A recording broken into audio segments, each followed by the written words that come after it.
Après vous être lancé dans le permis moto, après avoir passé ce putain de code, après avoir galéré sur le plateau et fait tomber 27 fois une moto, pas à vous, après avoir passé la circulation, vous tenez enfin ce petit bout de papier. Merci, wouhou, vous êtes géniaux. Je voudrais remercier mon moniteur, mais surtout les barres de protection de la moto. Merci, merci. Bien. Et avec ça, il se passe quoi maintenant ? Et oui, le permis moto, c'est comme à l'école.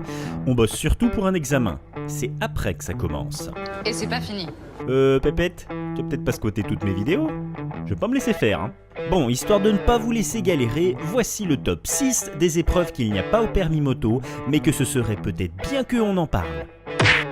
Ah bah oui, hein, avant de pouvoir fièrement dire « Bonjour, je suis un motard », va peut-être falloir trouver une moto. Serge, Magnéto. Voici schématiquement l'ensemble des motos qui existent. Voici les motos dont vous rêvez. Voici les motos qui sont réellement dans vos moyens.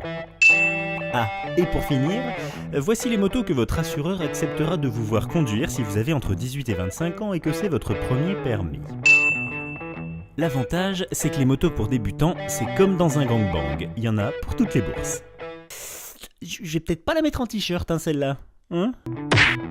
La mauvaise foi est la seule matière qui n'est enseignée ni à l'école, ni au permis, et pourtant nous avons tous un don inné. Alors, en tant que jeune motard, voici quelques expressions pour rapidement se fondre dans la masse.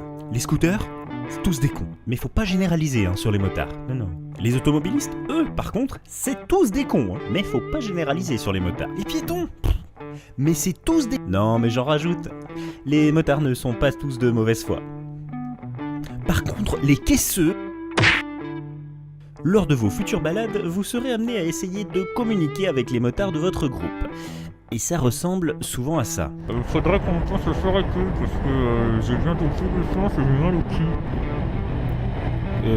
Quoi ? J'ai dit, il faudra qu'on pense à s'arrêter maintenant parce que j'ai plus de sens et j'ai mal au cul. Quoi ? Faudra qu'on pense à s'arrêter parce que j'ai plus de sens et j'ai mal au cul. Ah, oui, pas de souci.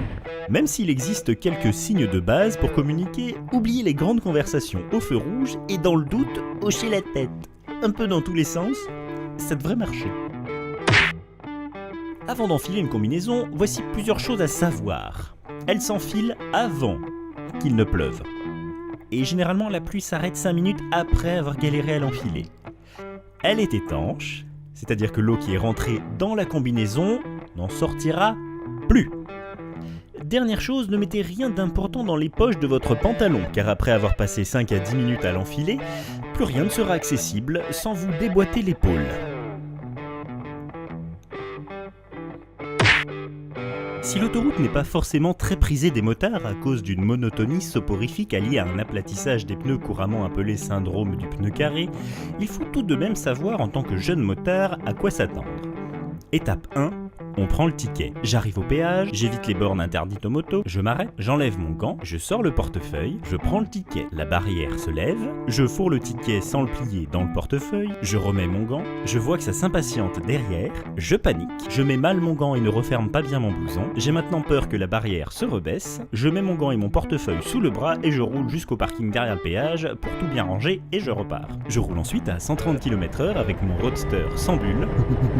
Pourquoi vous croyez que maintenant j'ai une moto avec une bulle ? Étape 2, je sors de l'autoroute. J'évite toujours les bornes interdites aux motos, je m'arrête devant la borne, j'enlève mon gant, je sors mon portefeuille, je sors mon ticket, je mets mon ticket, je sors ma carte bleue, je mets ma carte... ça c'est catégorie 1, c'est le prix pour une bagnole. Nous on a que 2 roues, on est catégorie 5 et c'est moins cher. J'appuie sur le bouton pour appeler l'opérateur. Bonjour. Et là vous vous dites la formule magique.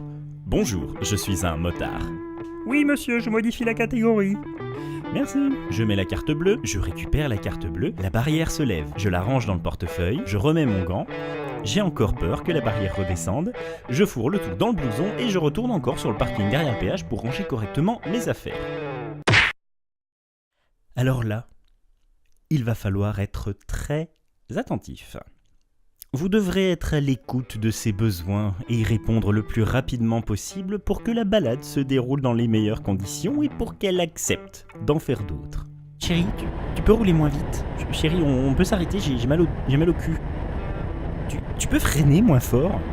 On peut s'arrêter, j'ai envie de faire pipi. Ah, petite astuce les gars. Si vous voulez regarder une jolie fille qui passe sur le trottoir sans vous faire gauler par votre passagère, optez pour une visière fumée. Et surtout ne tournez que les yeux, pas la tête. Surtout pas la tête, sinon...